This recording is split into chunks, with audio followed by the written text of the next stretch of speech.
Bismillahirrahmanirrahim. Assalamu alaikum wa rahmatullahi ta'ala wa barakatuhu. Alhamdulillahi rabbil alameen. Wassalatu wassalamu ala rasulihi khatamin nabiyyin wa alihi tayyibin wa ashabi tahirin wa man tabi'ahum bi ihsani ila yaumiddin. إن أصدق الحديث كتاب الله وخير الهدي هدي محمد صلى الله عليه وسلم وشر الأمور محدثاتها وكل محدثة بدعة وكل بدعة ضلالة وكل ضلالة في النار. كلمتان خفيفتان على اللسان ثقيلتان في الميزان ஹபீபத்தானி இலர் Rahmani சுபஹானல்லாஹி வபிஹம்திஹி சுபஹானல்லாஹில் Azeem. சர்வ புகழும் புகழ்ச்சியும் அல்லாஹ் ஒருவனுக்கே உரித்தாகட்டுமாக. இறைவனின் சாந்தியும் சமாதானமும் கண்மணி நாயகம் ரசூலுல்லாஹி ஸல்லல்லாஹு அலைஹி வஸல்லம் அவர்கள் மீதும், அன்னாரை பின்பற்றி வாழ்ந்த சத்திய சஹாபாக்கள், தாபீன்கள், தபஅ தாபீன்கள், வலிமார்கள், நாதாக்கள், சுஹதாக்கள், சிறப்புமிகு பெருமானார் ஸல்லல்லாஹு அலைஹி வஸல்லம் அவருடைய குடும்பத்தினர்கள் மற்றும் நம் அனைவர்கள் மீதும் என்றென்றும் குன்றாமல் குறையாமல் நின்று நிலவட்டுமாக. உயிருக்கும் உயிரான உயிரினும் மேலான ஹஜ்ரத் முத்து முஹம்மது ஸல்லல்லாஹு அலைஹி வஸல்லம் அவர்களை கனவிலும் நனவிலும் தரிசிக்கக்கூடிய பாக்கியத்தினையும், மறுமையில் அவருடைய ஷஃபாத்தை பெறக்கூடிய அரும்பெரு நசீபையும் வாய்ப்பினையும் வல்ல ரஹ்மான் நம் அனைவருக்கும் தந்தல் புரிவானாக. ஆமீன் ஆமீன் யா ரப்பல் ஆலமீன் வல்ஹம்துலில்லாஹி ரப்பில் ஆலமீன். அலா பிதிக்ரில்லாஹி தத்மஇன்னுல் குலூப். ஸதகல்லாஹுல் அலீல் அலீம். கண்ணியத்திற்குரிய அல்லாஹ் நல்லடியார்களே, உடம்புல ஒரு சதை துண்டு உண்டு. அந்த சதை துண்டு நிம்மதியாக இருந்துச்சுன்னா உடம்பு முழுவதும் நிம்மதியாக இருக்கும். என்ன வியாதி இருந்தாலும் சரி, அது பெருசாக தெரியாது. அவன் பலகீனமானவன் இருந்தாலும் அவனுக்கு அது ஒரு பிரச்சனையே தராது. அந்த உடம்புல இருக்கின்ற ஒரு சதை துண்டு நிம்மதியா இருக்கனால உடம்பு முழுவதும் நிம்மதி. அதே நேரத்தில் அந்த உடம்புல இருக்கிற அந்த சதை துண்டு நிம்மதி இழந்து இருக்கும் என்று சொன்னா உடம்பு அனைத்தும் நிம்மதி இழந்து போய்விடும். அவன் ஆரோக்கியமானவனாக இருந்தாலும் அவன் வியாதியஸ்தனாக மாறிவிடுகிறான். எவ்வளவு வலுவாக இருந்தாலும் சரி, பலமானவனாக இருந்தாலும் சரி, அவன் கோழையாக மாறிவிடுகிறான். அந்த சதை துண்டு எது? கண்மணி முத்து முஹம்மது ஸல்லல்லாஹு அலைஹி வஸல்லம் அவர் சொன்னார்கள், அந்த சதை துண்டு தான் அலா வஹியல் கல்ப். அதுதான் கல்பு என்று சொல்லப்படக்கூடிய இருதயம். அந்த இருதயம் வலுவாக இருக்கும் என்று சொன்னால், நிம்மதியா இருந்துச்சுன்னா உடம்பு அனைத்து நிம்மதியா இருக்கும். சொத்து சுகம் இல்லாட்டாலும் பரவாயில்லை, வியாதியே இருந்தாலும் பரவாயில்லை. ஆனா உள்ளத்துல மட்டும் நிம்மதி இருந்துச்சுன்னா அவன் முழுமையா நிம்மதியாக இருந்து கொண்டிருப்பான். அந்த உள்ளத்துல மாத்திரம் நிம்மதி இழந்து காணப்பட்டால் அவன் எவ்வளவுதான் சொத்துக்களை சேர்த்து வைத்திருந்தாலும் நிம்மதி இல்லாம தான் இருப்பான். இந்த நிம்மதி எப்படி கொண்டு வருவது? இந்த உள்ளத்துல நிம்மதி கொண்டு வரணுமா இல்லைங்களா? இந்த நிம்மதி எப்படி கொண்டு வருவது? பொருளாதாரத்து மூலமா நிம்மதியை கொண்டு வர முடியுமா? இந்த கடையில விற்கிறது நிம்மதி, 4 கிலோ 1 கிலோ வாங்குறதுக்கு பொருளாதாரத்து மூலமா நிம்மதியை கொண்டு வர முடியுமா? முடியாது. ஒரு ஏழை நினைக்கிறான், எனக்கு செல்வ செழிப்பு வந்துருச்சுன்னா நான் நிம்மதி ஆகிருவேன் அப்படின்னு நினைக்கிறாரு. அல்லாஹ்வுல எத்தனையோ ஏழைகளுக்கு செல்வ செழிப்பை கொடுத்துருக்கான். செல்வ செழிப்பை கொடுத்த பிறகு நிம்மதியா இருக்க முடியுதா? நிம்மதி இல்லை. அப்ப பொருளாதாரத்தை கொண்டு நிம்மதி என்பது கிடையாது. பதவி வச்சுக்கொண்டு ஏதாச்சும் நிம்மதியை கிடைச்சிட முடியுமா? எனக்கு அந்த பதவி வந்துருச்சுன்னா நான் நிம்மதியா இருப்பேன், எனக்கு இந்த பதவி வந்துச்சுன்னா நிம்மதியா இருப்பேன் சொல்றாங்க. அந்த பதவி கிடைச்சவர்கள் நிம்மதியா இருக்காங்களா? தூக்கம் தொலைந்து போயிருக்கிறார்கள் எத்தனை பேர்கள். உடல் ஆரோக்கியம் தான் நிம்மதிக்கு காரணம் என்று சொல்லிட முடியுமா? உடல் ஆரோக்கியம் தான் நிம்மதியா இருக்கலாம் சொல்லிட முடியாது. பொருளாதாரத்தை கொண்டு நிம்மதியை கொண்டு வர முடியாது, பதவியை கொண்டு நிம்மதியை கொண்டு வர முடியாது, உடல் ஆரோக்கியத்தை கொண்டு நிம்மதியை கொண்டு விட முடியாது. அப்ப அந்த நிம்மதி எப்படி வாங்குறது? அந்த நிம்மதி எப்படி எடுத்துக்கொள்றது? ஹஜ்ரத் இப்ராஹிம் அலைஹிஸ்ஸலாத்து வஸ்ஸலாம் அவரோட துஆ செஞ்சு அல்லாஹ் தஆலா குர்ஆன்ல பதிவு செய்வார். சூரா பக்ரால சொல்வார், ரப்பி ஜல் ஹாதா பலதன் ஆமீனா. இறைவா, இந்த ஊரை, எந்த ஊரு? அந்த மக்காவை காபத்துல கட்டி முடிச்ச பிறகு துவா ஓதுனாங்க. அந்த துவால ஆரம்பமா ஓதுற துவா ரப்பி ஜல்ஹாதா பலனாமினா, இறைவா இந்த ஊரை நிம்மதியான ஊராக ஆக்கி அருள் புரிவாயாக, இந்த ஊரை நிம்மதியான ஊராக ஆக்கி அருள் புரிவாயாக. வர்சுக்காக மினசமராத் என்று அடுத்து தொடர்ந்து அவர்கள் சொல்வார்கள். அதற்கு பிறகுதான் யா அல்லாஹ் எங்களுக்கு ரிசுக்கை வழங்குவாயாக, அந்த ஊர்வாசிகளுக்கு நீ ரிசுக்கை வழங்குவாயாக என்று துவா கேட்கிறாங்க. அப்ப ரிசுக்கு கேட்பதற்கு முன்பாக முதலாக அவர்கள் கேட்ட துவா, யா அல்லாஹ் அந்த ஊரை நிம்மதியான ஊராக ஆக்கி அருள் புரி. அல்லாஹ் குர்ஆன்ல இன்னொரு இடத்துல சொல்லுவார், சூரா ஆல இம்ரான்ல சொல்லுவான், இன்ன அவ்வல பைத்தி உதய லின்னாஸி லல்லதி பிபக்கத் முபாரக்கன் என்று அல்லாஹ் தொடர்ந்து சொல்லுகின்ற பொழுது, வமன் தகலஹு கான ஆமினா, யார் இந்த காபத்துல்லாஹ்ல நுழைந்து விட்டார்களோ அவர்கள் நிம்மதி பெற்றோரோ ஆகிவிடுவார். அப்ப காபத்துல்லா உள்ள போனா நிம்மதி பெற்று விடுவார். அதுக்கு பிறகு அவருக்கு மற்ற அந்தஸ்துகள் எல்லாம் நேமத்தில் வழங்கப்படுகிறது. தவாப்பு செய்கிற பொழுது 100 நேமத்தில் வழங்கப்படுகிறது. அங்கே எஹ்ராம் கட்டியிருக்கிறவர் அவருக்கு நேமத்து வழங்கப்படுகிறது. அவருடைய பாவத்தை மன்னிக்கப்படுகிறது. முஸ்தலிஃபால இருக்கும் அவருடைய பாவத்தை மன்னிக்கப்படுகிறது. அரஃபால இருக்கும் அவருடைய பாவத்தை மன்னிக்கப்படுகிறது. அப்ப அந்த மீனால தங்கியிருக்கிற அவருடைய பாவத்தை மன்னிக்கப்படுது. இது எல்லாமே அடுத்தடுத்து அல்லாஹ் தஆலா கொடுக்கிறது. முதல்ல கொடுக்கிறது, யார் அந்த காபத்துல்லா நுழைகிறார்களோ அவர் நிம்மதி பெற்றோர் ஆகிவிடுவார். ஏன்னா நிம்மதி சாதாரணமாக கிடைக்க முடியாது. நிம்மதி சாதாரணமாக கிடைக்கிற எத்தனை பேர்கள் இன்னைக்கு தமிழ்நாட்டில் உச்ச நடிகர் என்று சொல்லப்படக்கூடிய, அவரை பத்தி பேச வேண்டியதில்லை, இருந்தா நமக்கு விளங்கத்துக்காட்டி சொல்லி ஆகணுமா இல்லைங்களா? உச்ச நடிகர் சொல்றாரு, எனக்கு பேர் இருக்கு, புகழ் இருக்கு, பணம் இருக்குது, எல்லாம் இருக்குது, ஆனால் 10 நிமிடம் கூட என்கிட்ட நிம்மதி இல்லை. 10 நிமிடம் கூட நான் நிம்மதி இல்லாம இருக்கிறேன். போற இடம்லாம் சிகப்பு கம்பளத்தை விரிச்சு வர இருக்கிறார்கள். அந்த அளவுக்கு ஒரு பேர் இருக்குது, அந்த அளவுக்கு புகழ் இருக்குது, அந்த அளவுக்கு கோடிக்கணக்கு சொத்து சேர்ந்து இருக்கிறது. ஆனா மனசுல நிம்மதி இல்லை என்று சொல்லுகிறார். அப்ப நிம்மதி எங்கிருந்து வாங்க முடியும்? நிம்மதி எந்த இடத்திலிருந்து வாங்க முடியாது. நிம்மதி வாங்க வேண்டும் என்று சொன்னா அல்லாஹ் குர்ஆன் அதுக்கு பதில் சொன்னான், அலா அறிந்து கொள்ளுங்கள், பிதிக்ரில்லாஹ், அல்லாஹ்வை நினைவு கூறுவது கொண்டுதான் தத்மஇன்னுல் குலூப், உள்ளங்கள் நிம்மதி பெறுகிறது. அப்ப உள்ளத்துல நிம்மதி வரணும்னு என்ன செய்யணுங்க? திக்ர்ல ஈடுபடணும். திக்ர்ல ஈடுபடணும், அல்லாஹ்வை நினைவு கூறணும். இதுதான் மிகப்பெரிய சொத்துங்க. அல்லாஹ்வை நினைவு கூறுறதுதான் மிகப்பெரிய சொத்து. ஏன்னா அதுதான் நிம்மதி, நமக்கு நிம்மதியை தருது. எவ்வளவு சம்பாதித்தாலும் சரி, எவ்வளவு பதவியில் இருந்தாலும் சரி, எவ்வளவு உடல் ஆரோக்கியம் இருந்தாலும் சரி, நமக்கு நிம்மதி கிடைச்சிடாது. அல்லாஹ்வை நிம்மதி திக்ர் செய்யணும், அல்லாஹ்வை நினைவு கூற வேண்டும். அல்லாஹ்வை நினைவு கூறுகிற பொழுது அல்லாஹ் நமக்கு நிம்மதியை தருகின்றான். அல்லாஹ் நமக்கு நிம்மதி தருகிறான். இப்ப நமக்கு நிம்மதி வேணுமா வேண்டாமா? நிம்மதி வேணும் இல்ல? நமக்கு நிம்மதி இல்லாம எப்படி இருக்க முடியும்? அப்ப அந்த நிம்மதி கிடைக்க வேண்டும் என்று சொன்னால் திக்ர்ல ஈடுபட வேண்டும். கஷ்டத்துல மாட்டு இருக்கிறவன், சிரமத்துல சகித்துக் கொண்டிருக்க, சங்கடப்பட்டுக் கொண்டிருப்பவர், நோயில் அகப்பட்டு கொண்டிருப்பவர், முசீபத்தில் மூழ்கி இருப்பவர், அவர் அல்லாஹ்ட துஆ செஞ்சா, அல்லாஹ் நினைவு கூர்னா, சுபஹானல்லாஹ் அல்ஹம்துலில்லாஹ் என்று அல்லாஹ் திக்ர் செய்தால் அவர் வேற எந்த துஆ கேட்க வேண்டாம். யா அல்லாஹ் நோயை நீக்கிறப்பே, முசீபத்தை அப்புறப்படுத்துறப்பே என்று கேட்பதை விட்டுவிட்டு, என்று கேட்டாலும் தப்பு இல்லை, ஆனா அதெல்லாம் விட்டுவிட்டு சுபஹானல்லாஹ் அல்ஹம்துலில்லாஹ் அல்லாஹு அக்பர் லா இலாஹ இல்லல்லாஹ் ஹஸ்புனல்லாஹ் நிஅமல் வக்கீல் இது போன்ற திக்ர்களை சொல்லிக் கொண்டிருக்கிற பொழுது அல்லாஹ் தஆலா அவரை சங்கடத்திலிருந்து அப்புறப்படுத்துகிறான், உள்ளத்துல நிம்மதியை கொடுக்கிறான். ஹஜ்ரத் யூனுஸ் அலைஹிஸ்ஸலாத்து வந்து துஆ செஞ்சாங்களா இல்லைங்களா? லா இலாஹ இல்லா அன்த சுப்ஹானக இன்னி குன்து மினல் ஸாலிமீன்.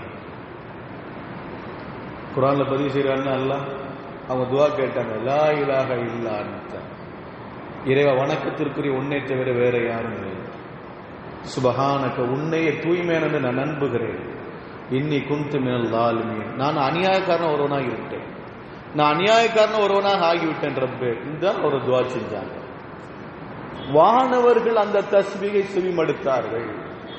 ஹஜ்ரத் யூனுஸ் அலைஹிஸ்ஸலாத்து வஸலாம் அவர்கள் எல்லா நேரம் ஓதக்கூடிய துஆக்கு அந்த துஆ, எல்லா நிலையிலும் ஓதக்கூடிய அந்த துஆ, அந்த துஆ, அந்த தஸ்பீஹ், அந்த திக்ர், அந்த திக்ரை மாணவர்கள் கேட்கிறார்கள்.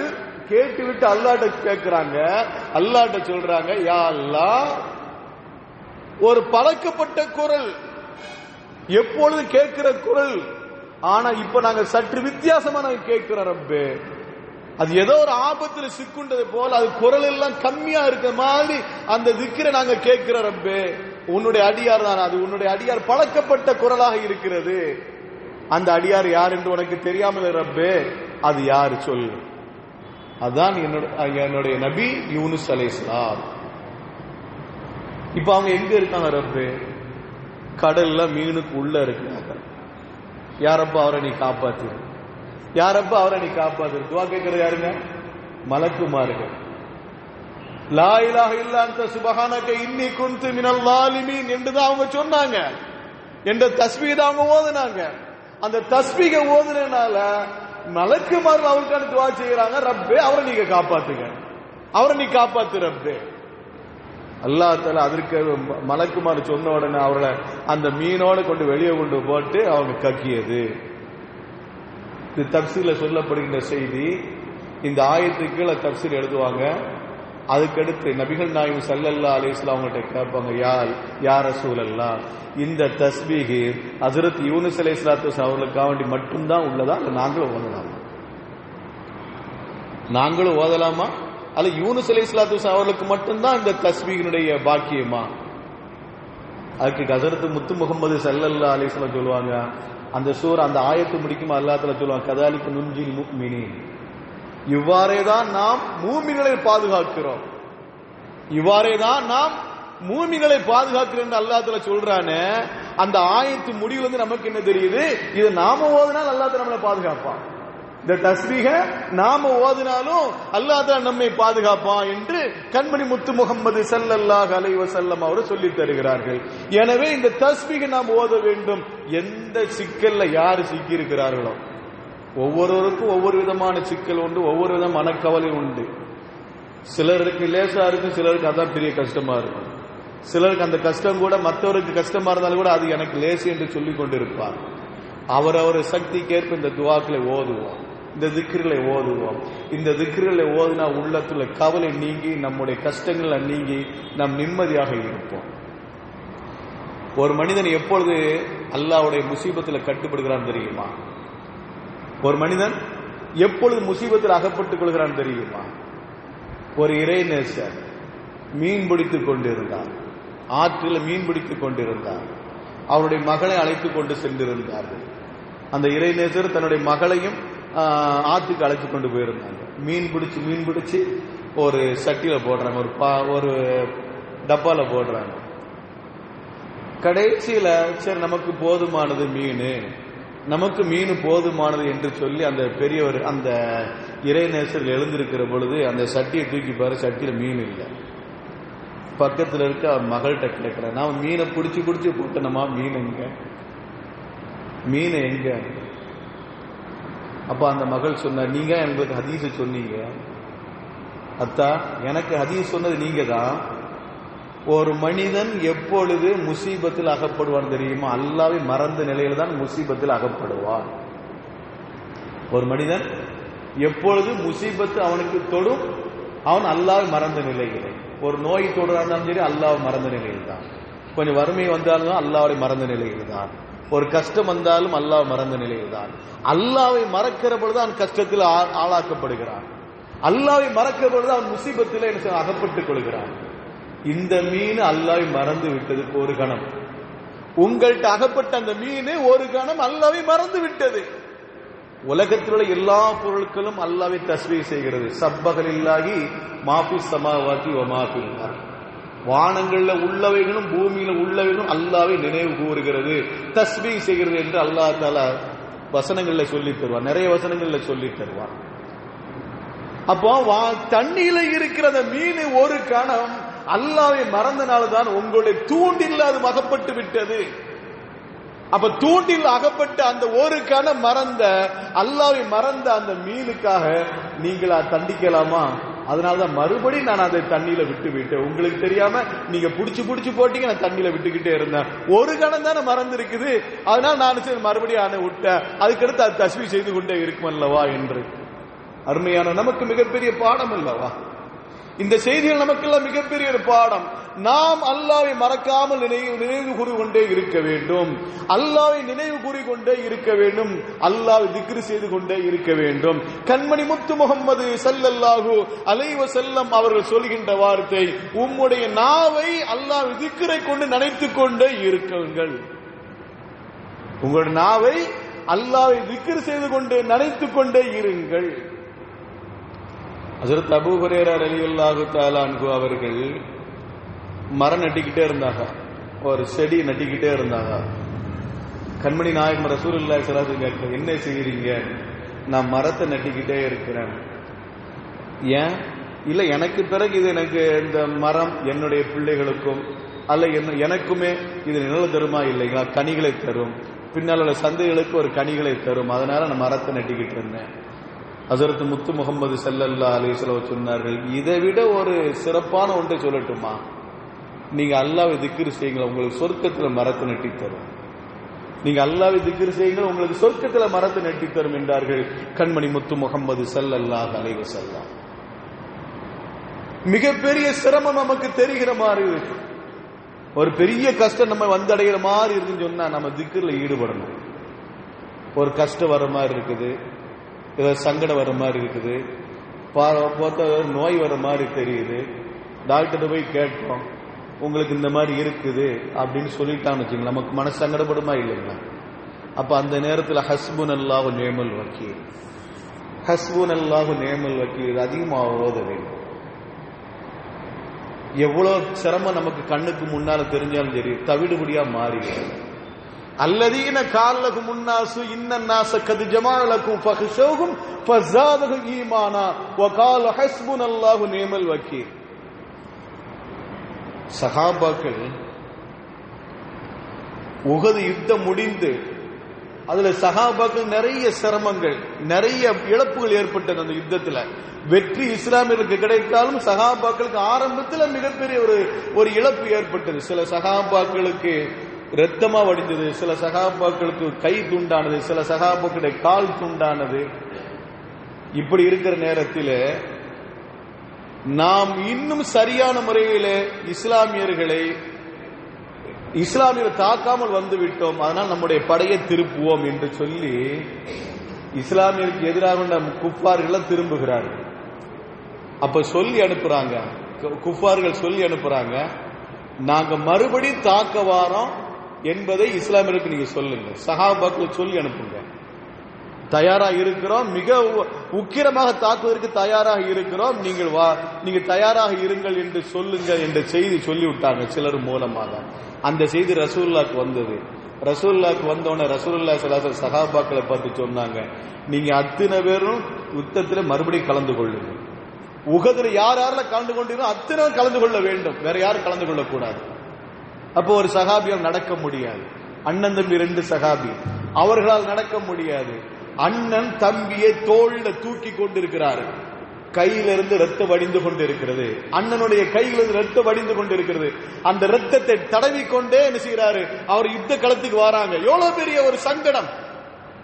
திடகாத்திரமாக இருந்தால் பரவாயில்லை, ஆனால் ஏற்கனவே அடி வாங்கி இருக்கிறார்கள் இஸ்லாமியர்கள். கைகள் துண்டான சகாபாக்கள் உண்டு, நடக்க முடியாமல் எதையும் தூக்க முடியாத அளவுக்கு உண்டான சிரமத்தில் இருக்கின்ற சகாபாக்களுக்கு மேலும் உங்களை தாக்க வருகிறார் என்று சொன்ன உடனே அந்த சகாபாக்கள் உடனடியாக அல்லாஹ்வுக்கு ரசூலுக்கு என்ன பதில் சொன்னார்கள். அல்லாஹ் குர்ஆன்ல சொல்வான், அஸாபகுமுல் கர்பு மின்பாதி மா அஸாபகுமுல் கர்பு, அவருடைய காயத்தில் ஏற்பட்ட அந்த ரத்தத்தை துடைத்த நிலையில அல்லாஹ்வுக்கும் ரசூலுக்கும் பதிலளித்தார்கள். அந்த சகாபாக்கள் வேற எதுவுமே சொல்லல, வேற எந்த உதவி அல்லாஹ்ட்ட கேட்கல. அல்லாஹ்ட்ட கேட்டு என்ன தெரியுமா, ஹஸ்புனல்லாஹு வ நிஅமல் வக்கீல், ஹஸ்புனல்லாஹு வ நிஅமல் வக்கீல். இதைத்தான் அவர்கள் ஓதினார்கள் சகாபாக்கள். அல்லாஹ் தஆலா அவர்களை தவிடுபடியாக்கினார், எதிரிகளை தவிடுபடியாக அந்த பக்கமே வராத அளவுக்கு அல்லாஹ் தஆலா திருப்பி வைத்து விட்டார். அப்ப ஹஸ்புனல்லாஹ் என்ற திக்ர் அவர்கள் எந்த அளவுக்கு ஊக்கத்தை ஏற்படுத்தியது. நமக்கும் அந்த திக்ர் நமக்கு மிகப்பெரிய ஊக்கத்தை ஏற்படுத்தும். ஆனா நம்ம ஓதுறதே இல்லை, இது போன்ற திக்ர்கள் நம்ம ஓதுறதே இல்லை. திக்ருடைய சபையில் நம்ம அமர்ந்து கொள்வது கிடையாது. திக்ருடைய சபை ஏதோ குற்றவாளியுடைய சபையில் நிறைய பேர் அப்படி ஒரு கற்பனை இன்னைக்கு வந்துருச்சு. நீ மக்களுடைய கண்ணுக்கு முன்னால சிந்தனை எப்படி வந்துச்சுன்னா, திக்ரு செஞ்சுனா அது ஏதோ ஒரு பிதத்தானது, அது இஸ்லாத்துக்கு அப்பாற்பட்ட ஒன்று என்று திணிக்கப்பட்டு விட்ட காரணத்தினால் திக்ரு சபை இன்னைக்கு அது ஒரு விதமான ஒரு கவலை துவைந்த திக்ரா மஜ்லிஸாக இருந்து கொண்டிருக்குது. அருமையான திக்ரு சபை நாம் பற்றி பிடித்துக் கொள்ள வேண்டும். திக்ருடைய சபையை நாம பற்றி பிடித்துக் கொள்ள வேண்டும். கண்மணி முத்து முகம்மது ஸல்லல்லாஹு அலைஹி வஸல்லம் அவர்கள் திக்ருடைய சபையில இருக்கிற பொழுது 3 சஹாபிகள் அந்த சபைக்கு வந்தார்கள். 3 சஹாபிகள் வருகிற பொழுது ஒரு சஹாபி முன்னால் உள்ள காலியான இடத்துல அமர்ந்து கொண்டார்கள். இன்னொரு சஹாபி கொஞ்சம் வெக்கப்பட்டு முன்னால் வந்து உட்கார்றதுக்கு வெக்கப்பட்டு கொஞ்சம் பின்னால் வந்து அமர்ந்து கொண்டார். இன்னொரு சஹாபி அந்த சபையில வராமல் வெளியே போயிட்டாங்க. கண்மணி முத்து முகம்மது ஸல்லல்லாஹு அலைஹி வஸல்லம் செய்தியை சொன்னார்கள். 3 நபர்களுடைய செய்தி நான் சொல்கின்றேன். ஒருவர் அல்லாஹ்வுடைய ரஹ்மத்தை கொண்டு நெருங்கி வந்தார். அல்லாஹ் தஆலா தன்னுடைய அருளை கொண்டு அவரை சேர்த்து கொண்டான்.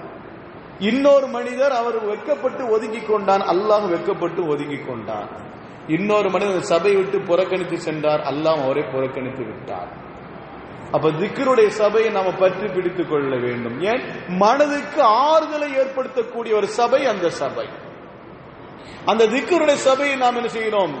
நாம அவசியமாக்கி கொள்ள வேண்டும். திக்ர்ல ஈடுபடுகிற பொழுது அல்லாஹ் தஆலா ஒரு நன்மையை தருகிறான், ஒரு சிறப்பை தருகிறான், மிக உன்னதமான சிறப்பை தருகிறான். ஹஜ்ரத் உமர் பின் கத்தாப் ரலியல்லாஹு தஆலா அன்ஹு அவர்கள் ஒரு சபையில போயிட்டே இருந்தாங்க. சென்று கொண்டிருக்கிற பொழுது ஒரு பெண்மணி, ஒரு வயசான பெண்மணி, உமரே நில்லுங்க என்கிறார். ஆனா ஹஜ்ரத் உமர் பின் கத்தாப் ரலியல்லாஹு தஆலா ஜனாதிபதி, அந்த நேரத்தில் ஜனாதிபதியா இருக்கிறார்கள். பெயரை சொல்லி நிப்பாட்டுகிறார்கள். எல்லாரும் அமீருல் மூமின் என்று சொல்வார்கள், அல்ல சிலர்கள் கலீஃபா என்று சொல்வார்கள். ஆனா இந்த பெண்மணி, இந்த வயசான பெண்மணி, உமரே கொஞ்சம் நில்லுங்க என்று சொல்றாங்க. நின்று விட்டார்கள். அப்ப அவங்க சொல்றாங்க, நீங்க ஆரம்ப காலத்தில் சிறுவராக இருக்கிற பொழுது உக்கால் என்ற சந்தையில சண்டையிட்டுக் கொண்டீர்கள். மக்காவில் உக்கால் என்ற ஒரு சந்தை உண்டு. அந்த சந்தை இப்பவும் அந்த சண்டை உண்டு, அந்த சந்தை உண்டு. உம்ராக்கு ஹஜ்ஜுக்கு போறலாம் பார்த்துட்டு வருவாங்க. கொஞ்சம் தூரம் தாயிஃபுக்கு போற வழியில் அந்த உக்கால் என்ற சந்தை உண்டு. அந்த பிரபலியமான சண்டை. அந்த சந்தையில கூடுகிற நேரத்தில் சண்டை போடுவாங்க. யாரு? உமர் பின் கத்தாப் ரலியல்லாஹு தஆலா அவர்கள், மல்யுத்த வீரர் உமர் ரலியல்லாஹு தஆலா அவர்கள். அவர்களை எதிர்ப்பதற்கு தோற்பதற்கு யாருமே கிடையாது.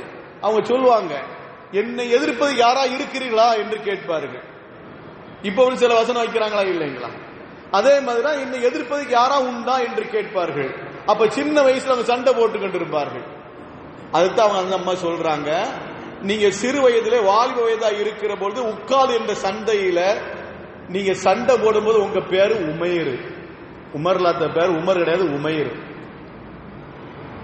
சில காலத்துக்கு பிறகு, சில நாட்களுக்கு பிறகு உங்க பேரு உமர்னு மாற்றப்பட்டு விட்டது. இஸ்லாத்துக்கு வந்த பிறகு உங்க பேரு உமர் என்று மாற்றப்பட்டு விட்டது. அதற்கு பிறகு இப்போ உங்களுக்கு அமீருல் மூமின் என்ற பேரா என்று கேட்கிறார்கள். உமர் என்று போய் உமராகி இப்போ அமீருல் மூமின் உங்களை கூப்பிட அளவுக்கு வந்துருச்சுதா? நினைத்து பாருங்கள், அல்லாஹ்வுடைய சன்னிதானத்தை நினைத்து பாருங்கள், அல்லாஹ்வுடைய சன்னிதானத்தை நினைத்து பாருங்கள் என்ற ஒரு வார்த்தை சொன்னார்கள். உமர்லாத்துல அவர் தேம்பி தேம்பி அழுதுட்டாங்க. யாரும் பேசுறதுக்கு பயப்படுவாங்க. உமர்லாத்துல அவங்க உமர்லாத்துல பேசுறதுக்கு பயப்படுவாங்க. அந்த அம்மா நடு ரோட்ல நிப்பாட்டி இப்படி மேல இருந்து கீழே வரை ஆரம்பத்திலிருந்து கடைசி வரை நம்மளை பார்த்து ஒரு ஆள் கேட்டாங்கன்னா என்ன நடக்கும்? உங்க வேலையை பார்த்துட்டு போக சொல்லுவோமா இல்லையா? குறைந்தபட்சம் அதான் நம்ம எதிர்ப்பு தெரிவிப்போமா இல்லைங்களா? ஆனா சமுதாயத்தினுடைய ஒரு தலைவர் ஹஜ்ரத் உமர் இப்னு கத்தாப் ரலியல்லாஹு தஆலா அன்ஹு அவர்களை மேலிருந்து ஆரம்பத்திலிருந்து கடைசி வரை கேலிக்கு மேல கேலி கேட்டுவிட்டு உங்களை அமீருல் மூமின் ஒரு பட்ட வேறையா என்று அந்த அம்மா கேட்கிறாங்க. அத்தனை கேட்டு தேம்பி தேம்பி அழுதார்கள். இந்த ஹதீஸ் அறிவிக்க கூட கேட்கிறாங்க, ஏன் உமர் ரலியல்லாஹு ஏன் திருப்பி கேட்டிருக்க வேண்டியதானே? ஏன் கேட்கலையா? எதுவுமே கேட்கலையா? கேட்கல. ஏன் கேட்கல? ஏன் கேட்கலன்னு சொன்னா, இந்த அம்மா சதாவும் அல்லாஹ்வை நினைவு கூறிக்கொண்டே இருப்பார்கள். எந்த அளவுக்கு என்று சொன்னா, ஒரு சட்ட பிரச்சனை வந்தது, தன்னுடைய கணவர் தன்னை தாய்க்கு நிகர் என்று சொல்லிவிட்டார். அன்றைய காலகட்டத்தில் இப்பவும் அந்த சட்டம் தான். ஒரு மனைவியை பார்த்து ஒரு கணவன் சொன்னான், அன்தி லஹரி உம்மி, நீ என்னுடைய தாயினுடைய முதுகை போல. அந்தி கலஹரி உம்மி, நீ என்னுடைய தாயினுடைய முதுகை போல என்று சொல்லிவிட்டா இது தலாக்குடைய வார்த்தைக்கு ஒப்பானது. என்னுடைய தாயினுடைய முதுகை போல சொன்னா தலாக்குக்கு ஒரு ஒப்பான வார்த்தை, தலாக்கு நிகழ்ந்து விடும். அப்ப அந்த அம்மாவுடைய கணவர் சொன்னார், அந்தி கலஹரி உம்மி, நீ என்னுடைய தாயினுடைய முதுகை போல என்று அவருடைய கணவர் சொன்ன உடனே இப்ப பிரிஞ்சு போன்னு சொல்லிட்டாங்க. வயசான போயிடுச்சு இந்த அம்மா, பிரிஞ்சு போன சூழ்நிலை. ரசூலுல்லாஹ்ட்ட வந்தாங்க. ரசூலுல்லாஹ்ட்ட வந்த உடனே, யா ரசூலல்லாஹ், என்னுடைய கணவர் இந்த மாதிரி இதனுடைய நீ என் தாயினுடைய முதுகை போலன்னு சொல்லிட்டாரு, இப்ப என்ன சட்டம்? ரசூலுல்லாஹ் பழக்கம் மாதிரி, அந்த காலத்துல உள்ள பழக்கம் மாதிரி பிரிச்சு வச்சுட்டாங்க. அப்ப ரசூலுல்லாஹ்ட்ட கேட்டாங்க, நான் வயசுல நான் சின்ன பிள்ளையா இருந்தேன், சின்ன வயசு ஃபுல்லா என்ன வாலிபத்தை ஃபுல்லா என்ன செஞ்ச சூறையாடிக்கிட்டாங்க. அவர் அந்த என்னுடைய கணவர் எல்லாத்தையும் சூறையாடி என்னுடைய சொத்துக்கள் அனைத்து வாங்கிட்ட பிறகு என்னுடைய தாயினுடைய முதுகுன்னு சொன்னா ஏத்திக்கிட்டு போகணுமா யார சூழல்லாம்? இது எப்படி யார சூழல ஏற்றுக்கொள்ள முடியும்? தலாக்குன்னு வெளிப்படையா சொல்லணுமா இல்லைங்களா?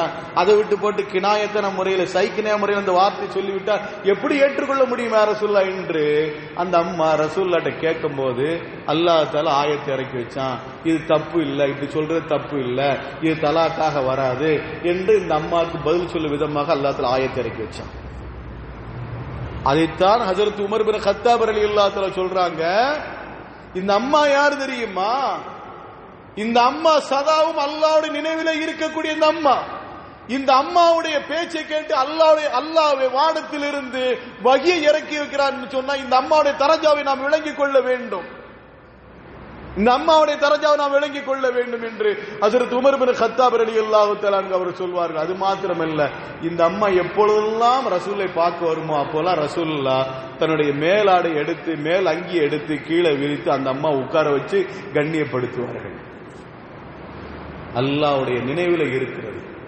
அல்லாஹ்வுடைய நினைவுல இருக்கிற பொழுது நாம நினைக்கிறதுக்கு தகுந்த மாதிரி அல்லாஹ் தஆலா நம்முடைய சட்டங்களை அமைத்துகிறான் என்று சொன்னால் அல்லாஹ்வை நான் நினைக்கின்ற அடிப்படையில் நான் நினைக்க வேண்டும், அல்லாஹ்வை நினைவு கூற வேண்டும். குறைந்தபட்சம் ஒரு நாளைக்கு கொஞ்சமாவது ஃபர்லான தொழுகைக்கு பிறகு சுபஹானல்லாஹ் 33 தடவை, அல்ஹம்துலில்லாஹ் 33 தடவை, அல்லாஹ் அக்பர் 33 தடவை ஓதுவோம். இந்த ஓதுறது இருக்குது அல்லவா, கண்மணி முத்து முகமது ஸல்லல்லாஹு அலைஹி வஸல்லம் அவர்கள் ஏழை சஹாபாக்களுக்கு சொல்லி கொடுத்த அந்த தஸ்பீஹ் ஒவ்வொரு ஃபர்லான தொழுகைக்கு பிறகு நீங்க சுப்ஹானல்லாஹ் அல்ஹம்துலில்லாஹ் அல்லாஹ் அக்பர் 33 தடவை ஓதுங்க, பணக்காரர் செய்யற அத்தனை அமலுக்கு விட இது முன்னால நிற்கும் என்று சொன்னார்கள். அப்ப அந்த தஸ்பீஹ் நாம செய்யணுமா இல்லையா? குறைந்தபட்சம் அந்த தஸ்பீஹ் எவ்வளவு கவலைகள் உள்ளத்தில் இருக்கு அருமையானவர்களே. ஒவ்வொரு மனிதனும் யோசித்து பார்த்தா தெரியும் நமக்கு எவ்வளவு சிரமங்கள் இருக்குது, எவ்வளவு கஷ்டங்கள் இருக்குது, என்ன வியாதிகள் இருக்கிறது. அத்தனை தெரிந்தும் இன்னைக்கு அல்லாஹ் பக்கம் நம்ம முன்னோக்காம இருக்கோம் என்று சொன்னார், அல்லாஹ் திக்ர் செய்யவில்லை என்று சொன்னார், நமக்கு எப்படி நிம்மதி கிடைக்கும்? நம்ம எங்க இருந்து நிம்மதி கிடைக்கும்?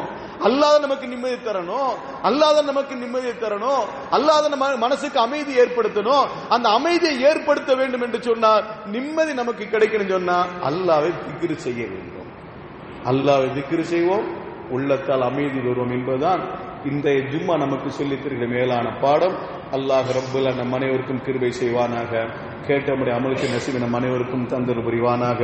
வாஹிரு தஅவானா அனில் ஹம்துலில்லாஹி ரப்பில் ஆலமீன். அஸ்ஸலாமு அலைக்கும் வ ரஹ்மத்துல்லாஹி தஆலா வ பரகாத்துஹு.